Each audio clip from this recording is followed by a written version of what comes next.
Welcome to Rainbow Hospice Care's annual memorial program. Today, we are honoring those who we loved and lost in 2022.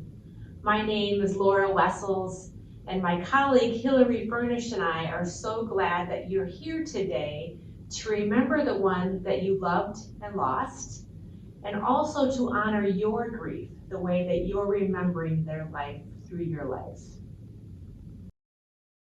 Jane's Bald is found in the Appalachian Mountains. And if you're like me, you have no idea what a bald is. It's an exposed part of a mountain, a part of the mountain where there's no trees growing to catch the wind, but it's mainly covered by grasses or shrubs. Jane's Bald tells the story of sisters who lived on either side of these Appalachian Mountains. Jane's sister Harriet and Jane lived on one side, and their sisters lived on the other side in Tennessee.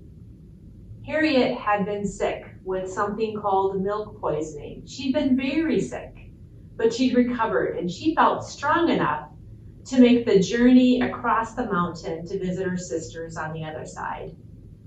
So Jane decided to accompany her sister, and they trekked across the mountain to visit their sisters on the other side. It was a wonderful visit and really quite uneventful, exactly as they had imagined. But it was time to go home, and as they returned home, as it's apt to do in the mountains, the weather changed in an instant, from warm and sunny to cold and cloudy. And as they approached this bald, not only had the weather changed, but all of a sudden, Harriet's sickness had returned. She was so weak, and she was so tired, and there was no way they could finish this journey on this night. So they decided to shelter in place on top of the bald. Hunkered down, Jane hovered over her sister to protect her from the worst of the wind, and also watching out for bears and bobcats on the mountains. Jane watched over her sister all night long, and then at first light, she raced down the mountain to find someone to help. And the first neighbor she found brought their wagon up to the mountain and brought Harriet, very, very weak, but still alive, down the mountain. Harriet was alive when she returned home, but she died soon after. Jane went on to live a very long life. And of course, she carried with her those memories of being on the bald with her sister, protecting her on that cold night. The locals took to calling that portion of the mountain Jane's Bald, in honor of what Jane did that night, of her gritty determination in keeping her sister safe through that long, dark, cold night. In honor of Jane's pain, in honor of Jane's loss. The story of Jane's Bald, it's a story of two sisters and a mountain. Interesting though, the mountain isn't named for the one who died. It's named for the one who lived and the one who grieved. That's why we're here today. We're here to honor you, the one who grieves, along with the one that you have lost.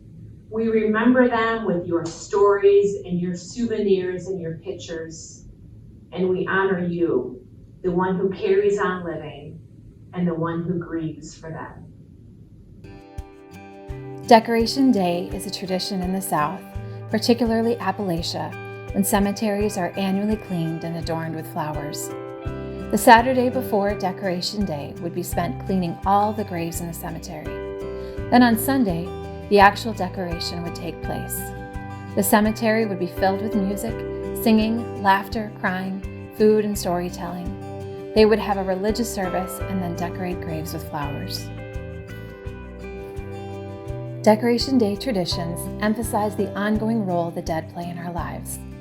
Many people will take time to talk to the dead. People will weep aloud and report to their dead loved one, all the important events that have transpired since their passing: births, marriages, hardships, employment lost or found, natural disaster, hunger, or plenty. We tell the stories of our loved ones, and we tell our own stories. We recognize the impact the loss has had on us and the way we have journeyed forward. Standing over the bodily remains of our lost loved ones, we commemorate what remains above, the love we continue to share for them and for one another, the character they shaped, the lives they helped build, the way the human spirit triumphs over tragedy. I recently spoke with a son who is preparing to honor the 1-year mark of his mom's death. He said to me, "The hard parts are over, and now I'm really focused on remembering my mom." And he told me about her. He told me how she was a single mom, and she drove to every one of his and his brother's sporting events. No matter where they were in the state, she was there. And he said that she waited for them to graduate from college before she focused on her own life and remarried. And he talked about her really hot car that she drove everywhere. You know, I never met his mom, but his stories painted her back to life. A woman who was passionate about her boys and loved her sporty red car. That's what we're inviting you to do, to tell the story of your loved one. Paint them back to life. Today we have taken time to talk about what it means to be the one left to remember. We heard the story about Jane and how she was left to remember her sister and the incredible mountain that has been named after her in honor of that memory. We've heard stories about Decoration Day, of taking time to go to the cemetery, to dust off headstones, to honor loved ones' memories, to leave trinkets and objects and share stories, and about how just telling the story about someone's mother brings that mother to life to people who had never met her before. Memories are powerful, and as those left behind to remember, we have this longing in us to connect to those memories and to share those memories. And today you may have heard about these rituals and think, well, I don't have a place to go. In my hand, I have an object. It is a relief from a headstone from a young boy who died in the 1800s in Ohio. His parents carefully picked out this stone, chose the image on it, and it was their special place. And I have a relief of it that I can hold. And what's special about this is I have never been to this place, but I have a part of it with me. And all of you have pieces of those memories, pieces of your loved ones, pieces of places. You might have a jar full of sand from a vacation or a rock that you collected somewhere. You may have a favorite shirt, something that brings life and meaning to you. Find your own space, your own place, your own object, and honor the memory of your loved one in it. Tell their story, bring them back to life, and share them with others that in us and through us they may live on.